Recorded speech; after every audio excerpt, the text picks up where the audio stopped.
नमस्कार, रामकृष्ण हरी मंडळी.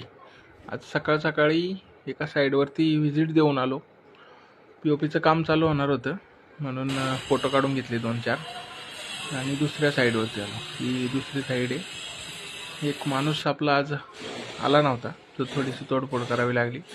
2 फ्लोरिंगचे पाईप टाकायचे होते. त्यानंतर दुपारी घरी जेवायला जायचे म्हणून केलं ते. घरी जेवून वगैरे झालं तर पाणी चालू केलं होतं. कसं आलाय शाळू. त्याच्यानंतर कॉक बंद केला, मोटरही बंद केली. परत ऊसाला पाणी सोडायचे म्हणून परत चालत पाणी सोडायला गेलो आणि मोटर चालू केली. ही नदी, हा ऊस एकदम शेजारीचे आणि ऊसाला पाणी चालू केलं. 2-3 वेळा फेरफटका मारला. ऊसाला तोडणी येईन आता. तर आजच्या दिवसाची समाप्ती झाली.